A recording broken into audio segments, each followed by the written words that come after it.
오늘은 이 상처 치유에 대한 말씀을 함께 한번 생각해 보려고 합니다. 우리가 살다 보면 원치 않게 우리 육체의 상처가 날 때도 있고 마음의 상처가 날 때도 있습니다. 이 육체의 상처가 나면은 상처를 치료하면 상처가 잘 안 물어요. 뭐 찢어지거나 뭐 이런 부분들이 있으면은 성형 수술을 하고 약을 바르고 하면은 깨끗하게 잘 고칠 수가 있습니다. 그런데 드러나지 않는 상처, 다시 말해서 마음의 상처, 그 마음에 난 상처, 그 흔적을 제거하는 데는 성형 수술을 해도 상처가 잘 제거되지 않더라는 거예요. 마음이라고 하는 것은 눈에 보이는 것이 아니잖아요. MRI로 찍어도 마음이라고 하는 것이 어떤 모습인지 어떤 상처가 있는지 나타나지 않습니다.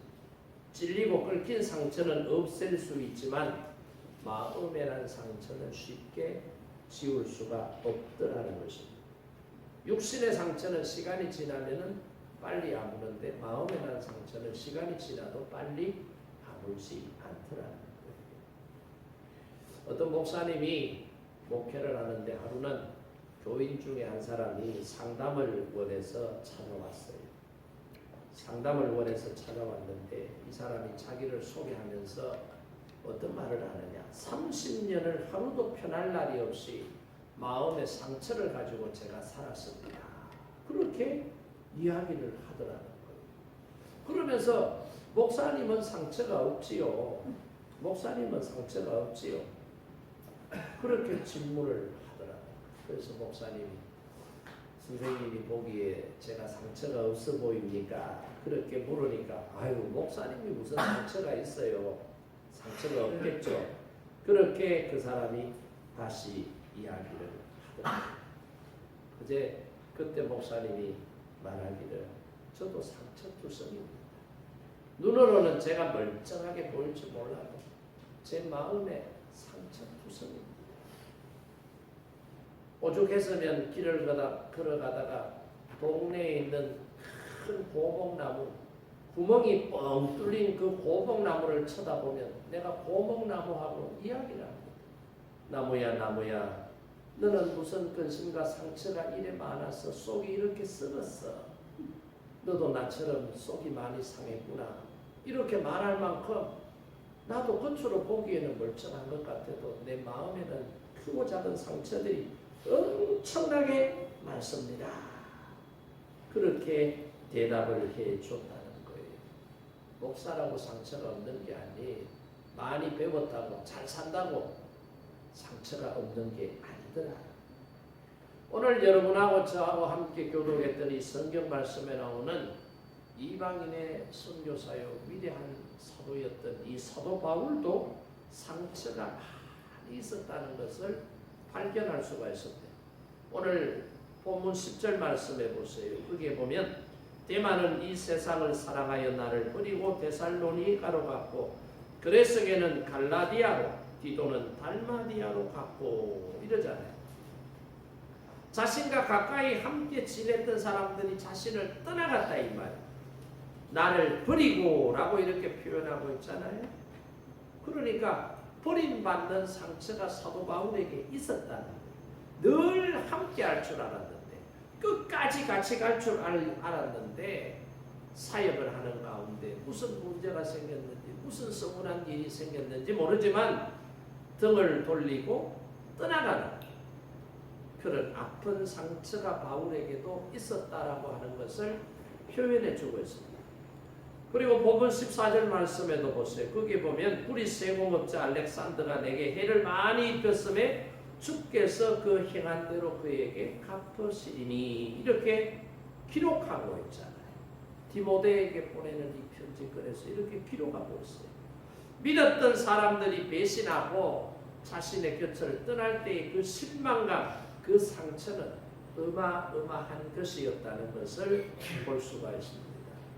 여기 나오는 구리 세공업자 알렉산더라고 하는 사람은 예수님을 믿고 교회 안에 들어와서 교인이 되었지만 신앙생활하는 가운데 교회 생활 속에서 많은 말썽을 일으킨 탓으로 교회에서 제명된 사람이에요. 15절에 보세요. 그렇기 때문에 바울이 자신의 영적 아들과 같은 제자 디모데에게 말하기를 너도 그를 주의하라 그러잖아요. 그가 우리 말을 심히 대적하였느니라. 오죽했으면 성경을 기록하면서 이 알렉산더라고 하는 사람의 이름을 거명하며 디모데에게 이 사람을 조심해라 이렇게까지 권면하고 있겠느냐는 거예요. 이렇게 사도 바울도 상처가 많았어요. 사역을 하는 가운데.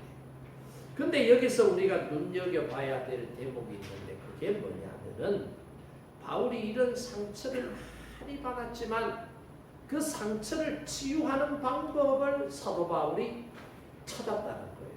알았다는 거예요. 바울이 상처를 치유하는 방법을 알았던 것을 통해서 오늘 저와 여러분의 마음속에 있는 삶 속에 있는 이 상처도 치유되기를 원합니다.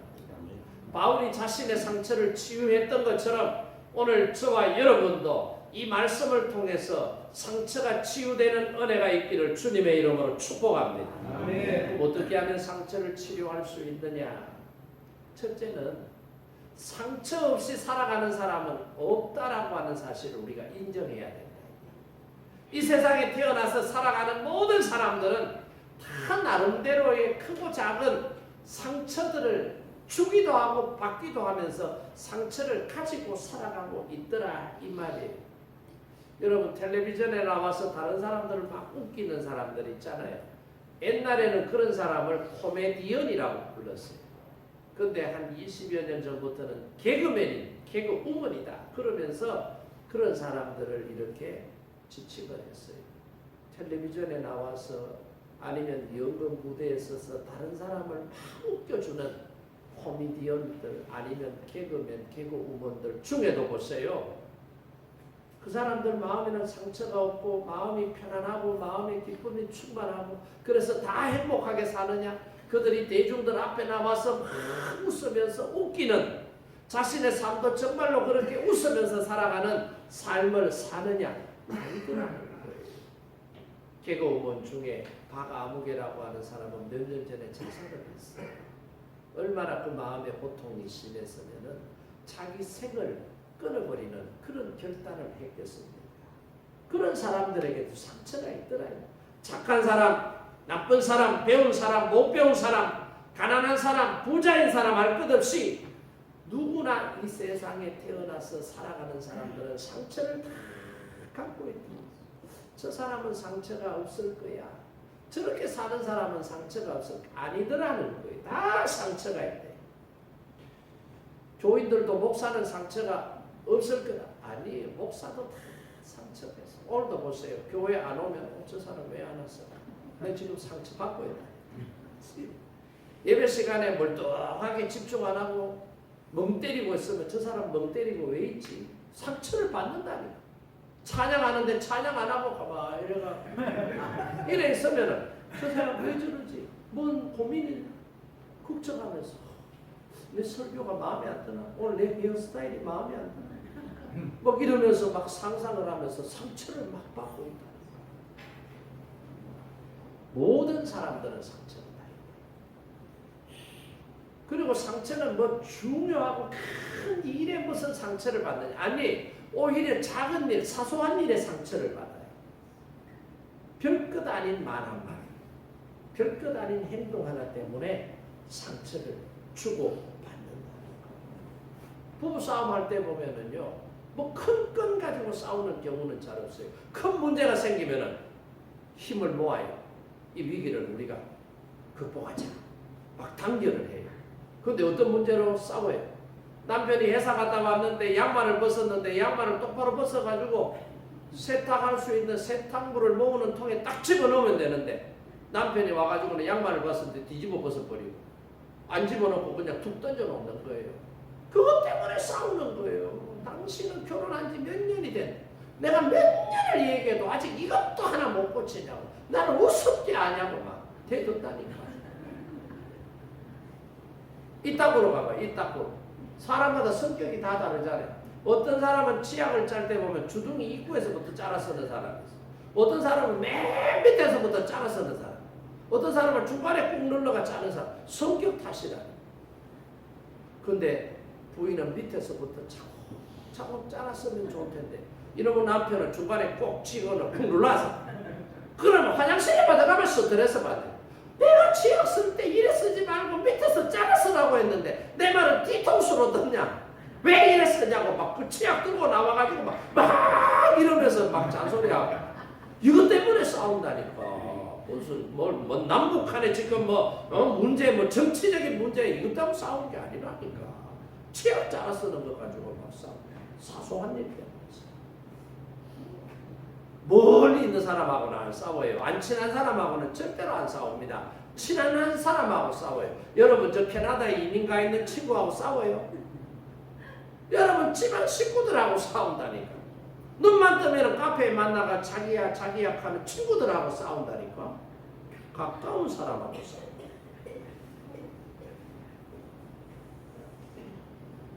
전에 부교육자로 있을 때 전도 집회를 하면서 지금은 뭐 유명한 가수가 되어버렸어. 소향이라고 하는 가수 알지? 오늘 우리가 예배 전에 불렀던 찬양 가운데 주님 다시 오실 때까지 이 찬양 이 소향이 부르는데 고음이 막 완전 돌고래 고음이잖아. 와 라이브로 들으니까 온몸에 전율이. 이 소향이라고 하는 가수가 열린 음악회에 나와가지고 뜨기 전에 300만 원에 섭외를 해가지고 교회에서 한번 초청을 해서 찬양 집회를 하자 했어. 간증 집회를 하자 했어. 근데 이 소양이는 일찍 결혼했어요. 몸이 지금도 그렇더라고요. 얼굴은 보는 사람마다 평가가 다 달라요. 예쁘다는 사람도 있고 아니라는 사람도 있고. 근데 이 이제 집회를 마치고 이제 소양이하고 기념 촬영한다고 교인들이 막 그 앞에 교회 안에서 사진도 찍고 어떤 분은 교회 바깥에 큰 로비에서 사진도 찍고 이랬거든요. 근데 사진을 찍으면 그냥 사진만 찍으면 되잖아요. 어떤 집사 부부가 사진을 찍으면서 소양이를 가운데 놓고 양쪽에 서서 사진을 찍는데 그 남편 집사가 소양씨 너무 아름다워요 이랬거든요. 그냥 사진만 찍고 집에 갔으면 될 텐데 사진에는 소양씨 아름다워요 기록 안 되는데 사진 찍으면서 고마운 마음에 그랬겠죠. 립서비스 소양씨 너무 아름다워요. 직접 보니까 더 예쁘네요. 이 말 해버려요. 그러니까 옆에 가지 사진 찍으려고 섰던 부인이 이제 인상이 막 울그락불그락 되는 게라 그래가지고는 사진 잘 찍고 그 다음 주일날 와가지고는 그 남자 집사가 하는 말이 목사님들 지난 주일날 죽을 뻔했습니다. 왜요? 그 소양식 집회 잘하고 기념 촬영 한번 한다고 기억에 남기려고 사진 한번 찍으면서 소양식 너무 아름다워요. 실물을 보니까 더 예쁘네요. 이 말 했더니 마누라가 집에 가가지고 소양이가 그래 이쁘면 소양이 듣고 살지 내가 마누라 사나? 요나야 이러면서 판도 안 해주고 막 일주일 내 바가지를 끌어가지고 야 내가 죽다가 살아났습니다. 그런 이야기다. 여러분 가까울수록요 이거 말 한마디 별것 아닌 것 같은데 이 말 때문에 상처가 깊어지는 모습을. 그리고 이 상처는요 건드릴수록 어떻게 해요? 치료가 되면 좋은데 이 치료할 능력도 안 되는 사람이 자꾸 건드리면 어떻게 되는 줄 알아요? 덧나는 거예요. 상처가 아물질 않고 오히려 덧나가지고 더 심각한 상태로 정리가 되는 거예요. 그래서 이걸 우리가 알아요. 모든 사람들이 다 상처를 가지고 있다. 상처 없이 사는 사람들은 없다. 이런 상처를 치유하려고 하면은 우리가 어떻게 해야 되느냐? 가능하면 상처를 받지 말아야 되겠다. 저 사람이 이런 말을 해도 내가 삭혀낼 수 있어야지. 안 그러면 내가 상처를 받잖아. 그러니까 사람들과 관계 속에서 주거니 받거니 대화를 하고 행동을 하더라도 가능하면 상처를 받지 말아야지. 그런 마음을 우리가 가져야 된다. 이 말이에요. 그러니까 이 말은 상처가 될 만한 것도 이런 마음을 가지고 사람들을 대하면은 상처가 안 될 수 있다 이 말이에요. 상처를 안 받는 사람 얘기 하나 해볼까요? 흑인 병사, 미군 병사 둘이가 의정부 서울역에서 택시를 탔어요. 택시를 타고 용산까지 가자고. 그래서 택시를 타고 용산까지 가는데 택시 기사가 운전을 쌩쌩쌩 하다가 교차로에서 신호 대기가 딱 됐어요. 신호 대기 상태인데 자기하고 같은 택시 회사의 기사가 자기 옆에 딱 서가 있는 거예요. 나란히 신호 대기 중에. 그러니까 창문을 열고 어이 기기사 오늘 왜 손님 좀 태웠나? 그러니까 나는 못 태웠는데 너는 좀 태웠나? 그러니까 나는 지금 연탄 2장 태워가지고 지금 가고 있어. 그렇게 말을 하는 거예요. 연탄 2장 태워가지고 지금 가고 있다. 그러니까 우리는 무슨 말인지 이걸 뭐하는 지금 묻는 사람 지금 센서가 있네. 알아들었네. 미국 사람이니까 한국말이 서투를까 모를 거 아니에요. 그러니까 연탄 2장 태워가지고 지금 용산 가고 있어. 이 말은 흑인 2사람을 차에 태워가지고 나는 지금 용산 가고 있다 이 말이거든. 그래가지고 이제 신호가 바뀌어가지고 다시 운전을 해가지고 쫙 가고 용산에 도착을 한 거예요. 용산에 도착을 딱 해서 이제 내리려고 하는데 이제 그 미군 병사가 이제 돈을 줘야 되잖아요. 그러니까 미군이 이제 한국말 잘 모른다고 생각하고 이 기사 아저씨가 7만 원 이러는 거예요. 그러니까 7만 원 이제 요금이 나왔으니까 7만 원 달라는 바가지 요금 세우는 거죠. 7만 원 달라고 그러는.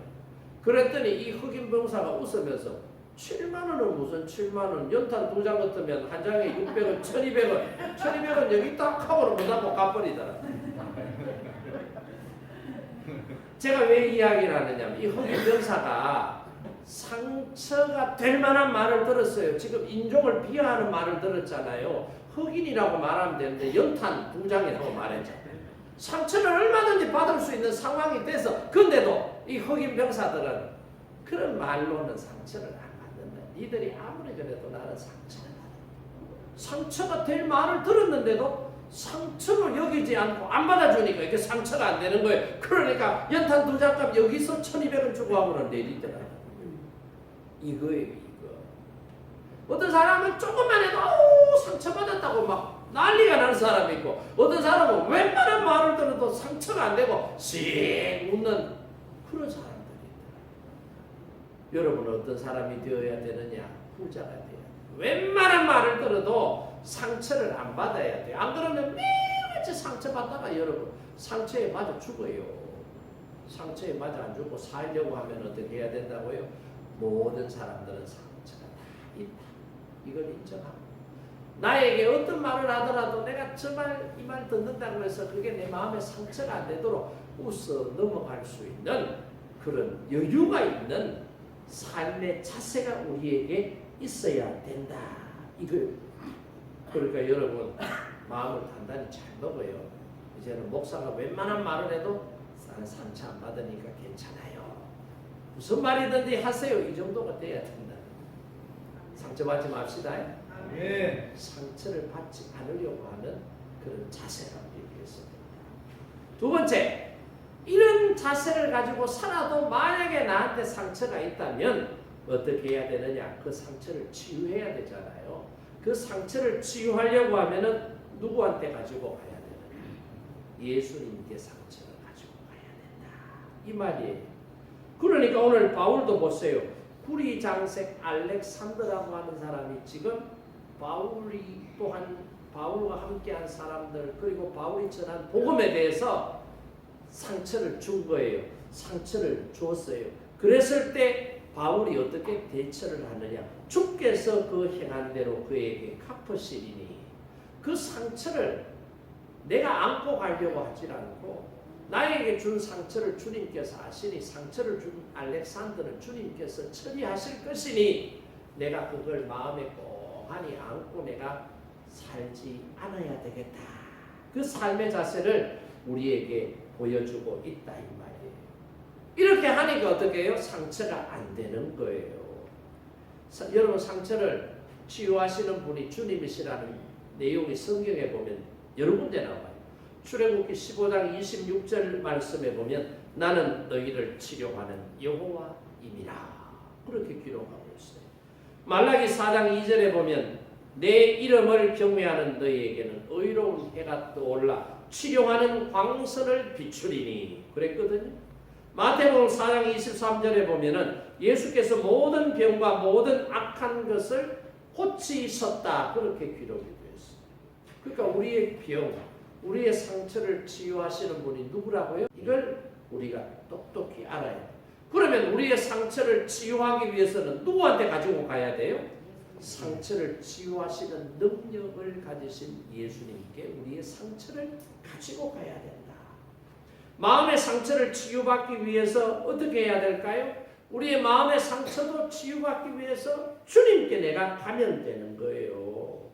주님을 믿고 주님 앞에 다 털어놓으면 돼요. 예수님, 저 집사가 어제 나한테 이렇게 했는데 내가 진짜 마음이 많이 아프거든요. 예수님, 내 마음을 좀 만져주세요. 내 아픈 마음을 좀 만져주세요. 회복시켜주세요. 기도하라 이 말이에요. 아니 가톨릭 교회는 가면은 파파라고 신부를 앞에 세워놓고 옆에서 안 보이는 척하지만은 다 보면서 목소리만 들어도 누군지 다 아는데 거기다 떼놓고 고해성사 하잖아요. 여러분 마음속에 있는 상처, 은밀한 죄를 솔직하게 다 털어놓고 고백할 수 있겠어요? 없지. 근데 우리는 보세요. 하나님한테 바로 얘기할 수 있잖아요. 예수님을 중보자로 세웠어. 하나님 앞에 하나님 내가 이런 마음을 먹었어요. 고약하지요. 못됐지요. 하나님 용서해 주세요. 바로 기도하면 되잖아요. 왜 기도해요? 내가 기도하면 하나님께서 내 기도를 들으시고 문제를 해결해 주시는 거예요. 내 상처를 치유해 주시는 거예요. 할렐루야. 그 믿음이 있는 사람은 뭐 하는 거예요? 하나님 앞에 나와 예수님의 이름으로 기도하는 거예요. 하나님께서는 저와 여러분의 상처를 하나님께 맡기길 원하고 계신다는 사실을 깨달아야 돼요. 이걸 알아야 돼요. 그러면 우리가 살면서 주거니 받거니 크고 작은 상처들을 누구한테 가지고 가겠어요? 하나님 앞에 가지고 가는 거예요. 그런데 어떤 교인들은 이런 사실을 아는지 모르는지 하나님 앞에 자기 상처를 가지고 가는 게 아니라 자기 친한 또 여집사한테 또 자기 친한 어떤 권사한테 가가지고 집사님 막 이러고 권사님 치료 한 개도 안 됩니다. 여러분 말 끝나고 돌았으면 30분도 안 돼가 그 말이 다른 집사한테 다른 권사한테 토스돼가지고 한 바퀴 삥 돌아가지고 여러분한테로 들어온다니까. 사람은 여러분의 상처를 치유할 수 없어요.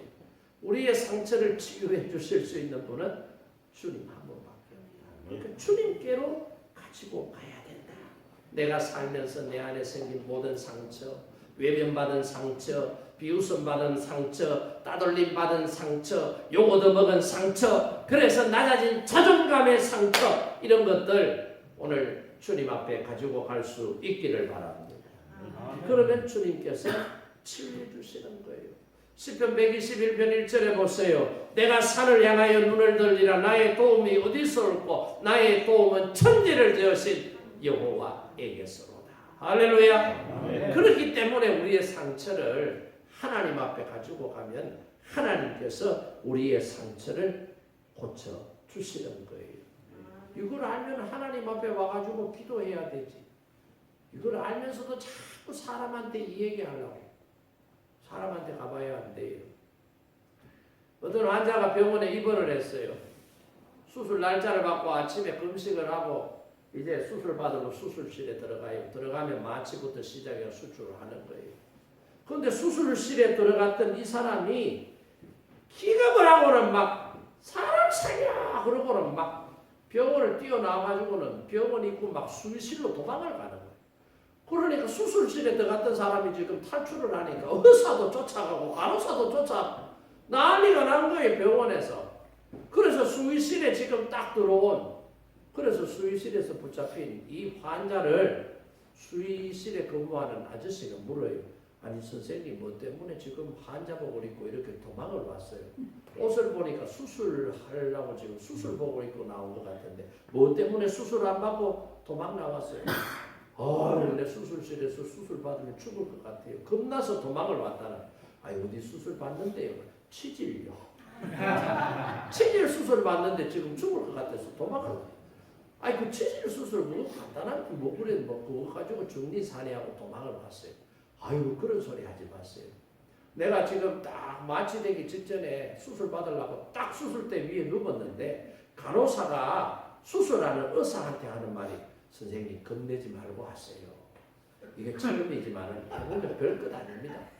처음 수술한다. 치질 수술 처음 하는 의사한테 내 몸을 맡겼다가 내가 죽을까 싶어가지고 지금 막 이 수술 받다가 죽겠다 싶어가지고 지금 36개 출혈량을 쳤다는 거 아니에요. 사람은 이래요. 어설프다니까. 저 사람은 똑똑하고 저 사람은 다 알 것 같고 저 사람한테 가면 문제가 해결될 것 같아도 막상 가보면은 알아보면 어설픈 부분이 한두 가지가 아니에요. 그러니까 여러분 사람 의지하지 말아요. 누구 의지하라고? 하나님 의지하라. 하나님 의지. 예수님은 상처를 인해서 고통당하는 사람을 나무라지 않았어요. 수가성에 갔을 때도 보세요. 5번째 남자하고 사는 그 여자에게 지금 이 남편도 네 남편 아니다. 왜 결혼을 5번씩 해서 나무라지 않았어? 가늠하다가 현장에서 붙잡혀온 그래서 곧 돌에 맞아 죽을 수밖에 없는 그 여인을 향해서도 너 왜 가늠했어라고 예수님이 책망하지 않으셨다 이 말이에요. 우리 주님께서는 우리의 아픔과 상처, 우리의 질병과 우리 삶의 문제, 우리 가정과 우리 사업의 문제, 직장 생활의 문제, 인간관계의 문제, 신앙의 문제 어떤 것도 주님을 의지하고 주님 앞에 내 문제를 가지고 가면 주님께서는 완벽하게 우리의 문제를 해결해 주실 수 있는 분이다. 우리의 죄의 문제도 해결해 주신 분인데 우리 삶의 크고 작은 고민과 이 상처들을 해결 못해 주실 분이 아니시다라고 하는 사실을 저와 여러분이 믿기를 바랍니다. 그래서 사도 바울은 자신의 상처를 지금 누구한테 토스해요? 주님께 토스하는 거예요. 주님께 맡기는 거예요. 주님께서 갚으시리라. 주님을 믿기 때문에 주님께서 이 문제를 해결하시고 이 문제의 원인자인 알렉산더를 처리하실 것이다. 그걸 믿고 이 믿음의 마음으로 주께서 갚으시리라 그렇게 말하고 있는 거 아니에요. 그리고 17절 말씀해 보세요. 주님이 자기 곁에서 자신을 간근케 하셨다 말씀이 나오고 18절에도 보세요. 주님께서 자신을 모든 악한 일에서 건져내신다 그렇게 고백하고 있잖아요. 바울이 이런 믿음의 마음을 가진 사람이에요. 여러분 마음에 상처가 있습니까? 하나님 앞에 나가서 속상한 것, 억울한 것, 아픈 것, 괴로운 것, 말 못하고 답답한 것 다 끄집어내서 하나님 앞에 털어놓으십시오. 그리고 주님께서 나를 치유해 주실 것이다. 치유의 시간을 기다리십시오. 그러면 하나님께서 직접 치유하시든지 아니면 사람을 통해서 고쳐나가시든지 반드시 여러분의 아픈 상처와 고통을 치유해 주실 줄 믿으시기 바랍니다. 그리고 이 우리가 살면서 상처가 있을 때 이 상처를 우리가 어떻게 이해해야 되느냐? 상처를 하나님께서 내게 베풀어 주실 은혜의 통로라고 이해를 해야 된다. 이 말이에요. 상처는 아파요. 그런데 그 아픈 것을 통해서 하나님께서는 내가 아프지 않았을 때는 미처 생각하지도 못하고 깨닫지 못했던 하나님의 마음과 세상을 더 넓게 보고 이해할 수 있는 넉넉한 마음을 나로 하여금 깨닫게 하시더라 이 말씀이에요. 그러니까 상처가 꼭 나쁜 게 아니에요. 그 상처가 생겼을 때는 그 상처를 통해서 나를 성장시키시고 한 단계 더 성숙시켜 나가시려는 하나님의 마음이 그 상처를 통해서 나타나더라는 것을 우리가 알아야 된다 이 말이에요. 여러분 사람이 말하는 이 말 속에 이 침이라고 하는 게 있어요. 입안에 이 침이라고 하는 것도요 사람의 감정이나 이런 것들을 잘 전달해 준다. 그래서 이 사람이 건강하냐 이 사람이 건강하지 못하냐 이걸 진찰할 때 침을 여러분 채취를 해가지고 침을 분석해 보면은 그 침에 좋은 성분이 있을 때도 있고 건강을 해치는 나쁜 성분이 발견되기도 하더라는 거예요. 그래서 사람이 은혜를 받고요. 사람이 은혜를 받은 사람이 기쁨이 충만하고 긍정적인 사고를 가지고 사람들을 대하고 살아가면은 그 사람의 입안에 있는 침이 독침이 아니라 좋은 침이 되더라고요. 이걸 과학자들이 분석을 해보니까 이렇게 건강한 생각을 가지고 은혜롭게 살아가는 사람들 입속에 있는 침을 분석을 해보니까 건강을 굉장히 유익하는 성분의 세균들이 있더라고요. 반대로 그렇지 못한 사람은 건강을 악화시키는 그런 나쁜 성분들이 그 안에 많이 있더라는 것을 말해주고 있는 거예요. 마음의 상처도 이렇게 치유가 되는 거예요.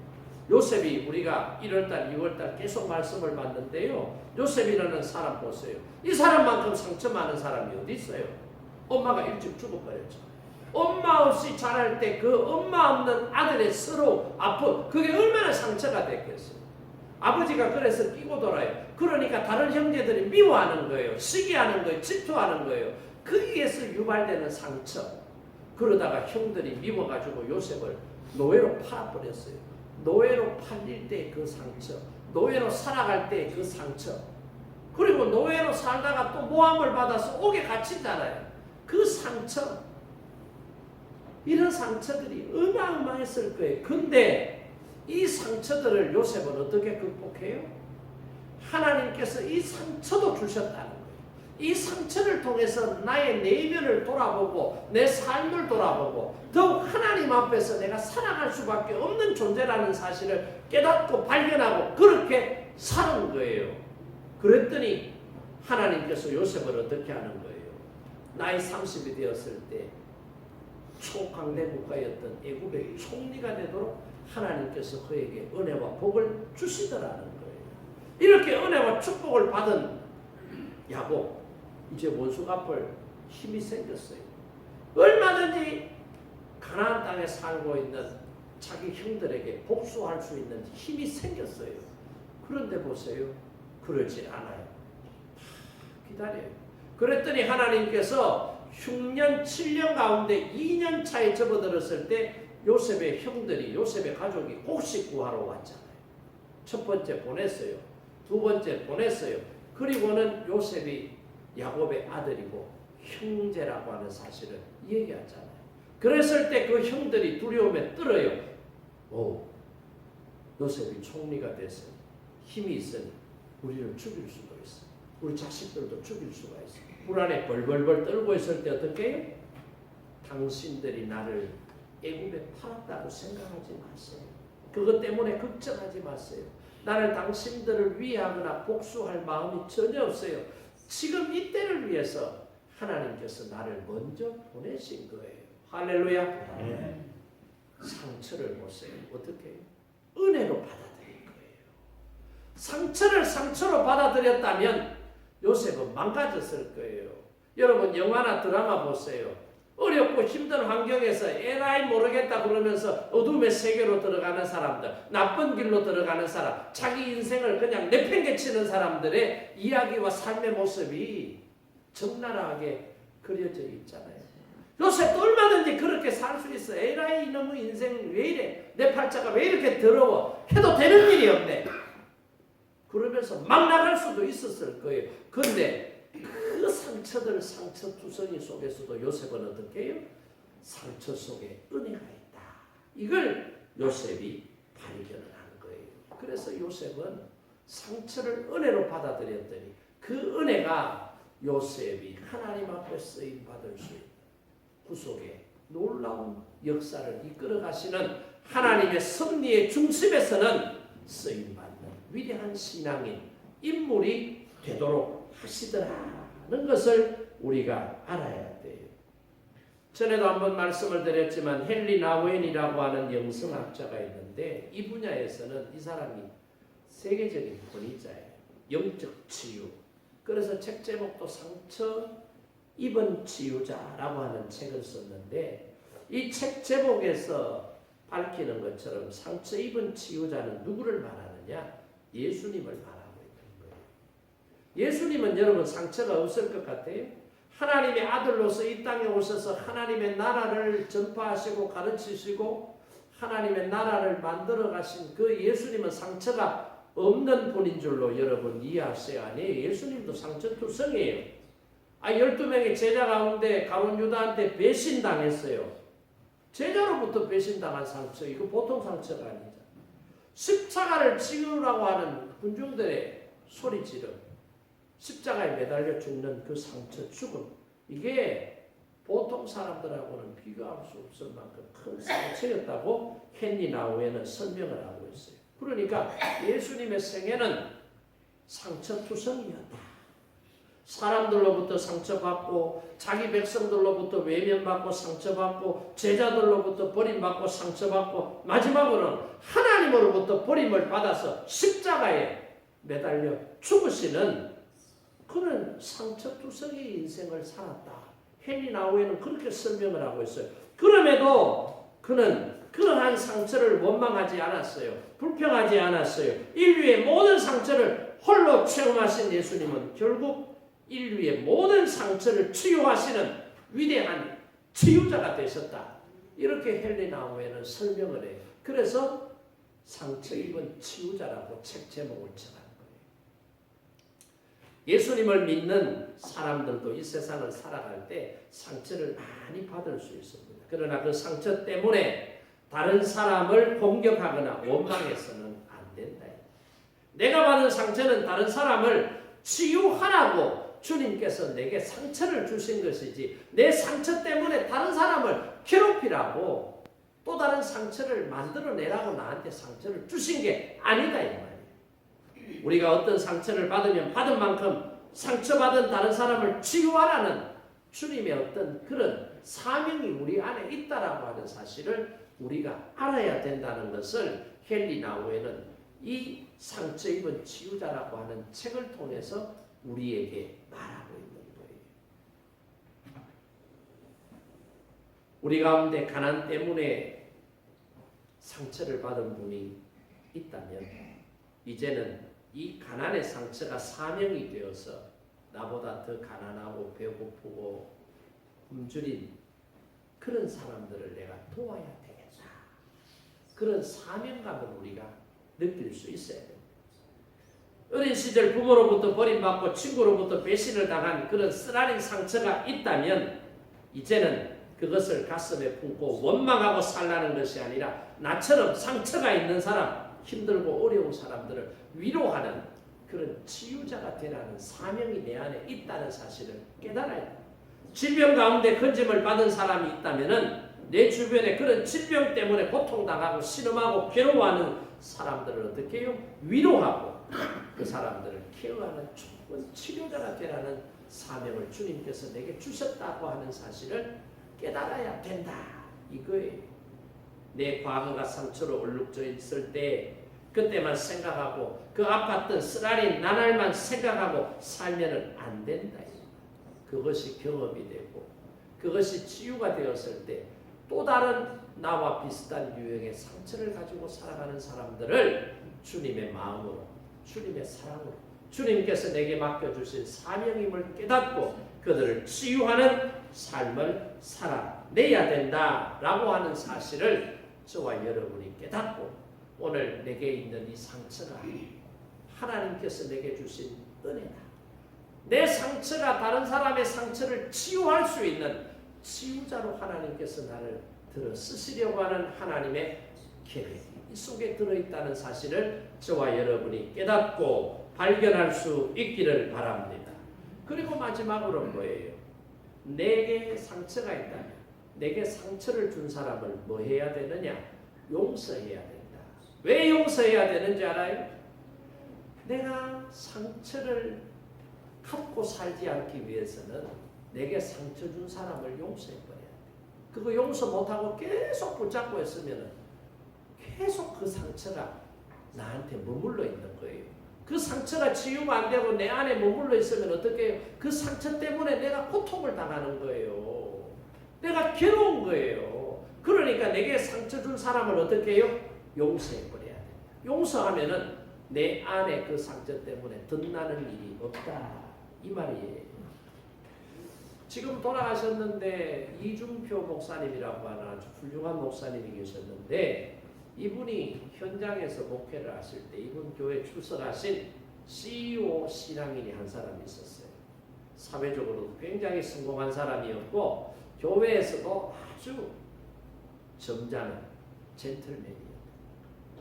근데 이 사람이 어느 날 이 목사님께 찾아와서 상담을 요청한 거예요. 내가 목사님께 좀 상담할 내용이 있습니다. 그 내용이 뭔지 한번 말해보세요. 그러니까 이분이 말하기를 나는 바깥에 나오면은 실력이 있고 능력이 있고 점잖고 사람들이 나를 훌륭한 사람이라고 말하잖아요. 목사님도 저를 그렇게 보시죠? 예, 그렇게 보지. 믿음 생활도 잘하고 교회에서 점잖고 매너 있고 훌륭하죠.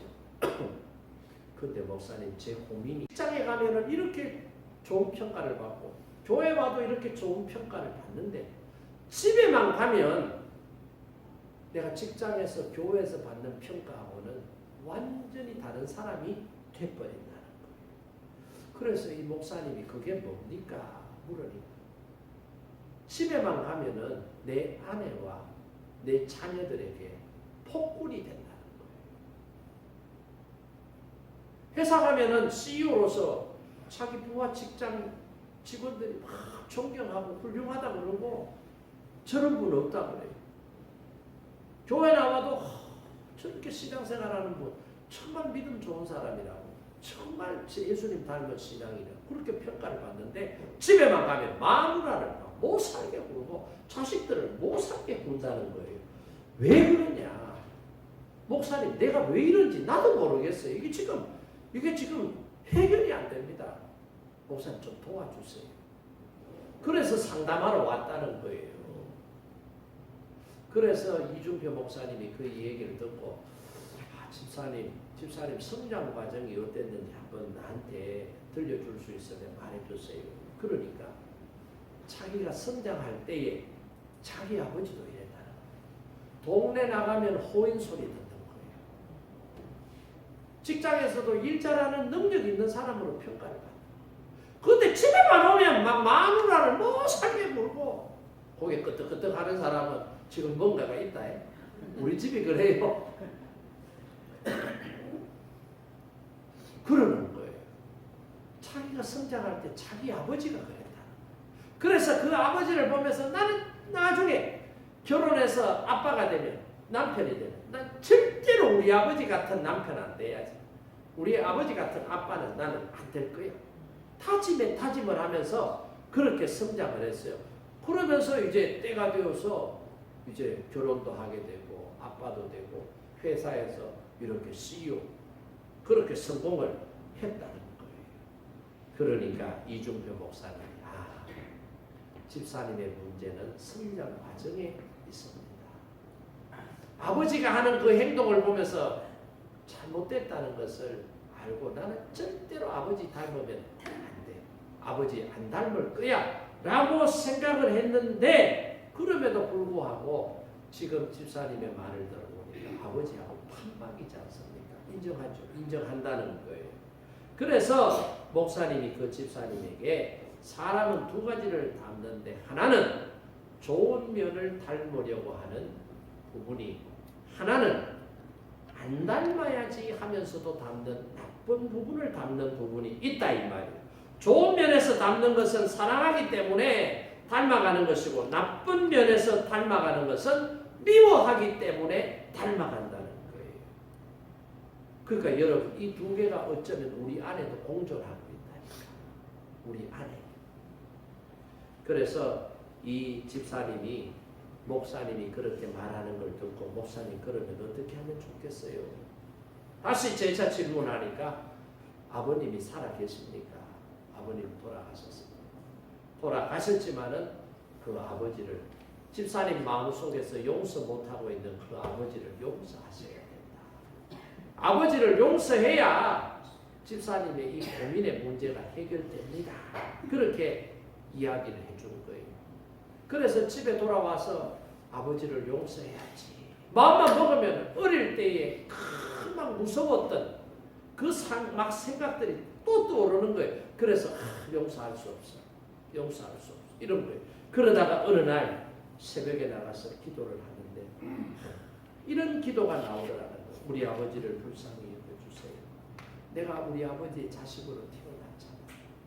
내가 선택해서 태어난 게 아니라 하나님께서 나를 태어나게 하셨잖아요. 하나님 우리 아버지가 뭐 알고 그랬겠습니까? 몰랐으니까 그랬겠죠. 그 시대의 아버지들은 다 그렇게 하는 게 아버지답다라고 생각을 해서 그렇게 살았겠죠. 생각과 꿈은 높았는데 현실이 그 꿈을 뒷받침 못해진 그 좌절 때문에 우리 아버지가 우리 엄마한테 그랬고 우리한테 그런 것 아니겠어요? 이제는 이해합니다. 그때는 내가 이해 못했는데 이제는 이해할 것 같아요. 이제 내게 상처 준 우리 아버지를 용서합니다. 주님 용서해 주세요. 그런 기도가 나오더라고요. 이렇게 기도하고 나니까 마음이 시원하고 마음이 편안해지더라는 거예요. 그래서 새벽기도 마치고 집에 딱 갔는데 다른 때 같으면 마누라 얼굴 딱 보면 짜증 딱 나는데 가부장적인 기질이 탁 튀어나오는데 애들도 보면 이 자식 아직도 안 일어나고 막 잔소리가 막 나오는데 탁 마누라하고 눈을 딱 마주치니까 그렇게 이쁠 수가 없더라는 거예요. 할렐루야. 주님이 치유해 주신 거예요. 상처를 치유해 주신 거예요.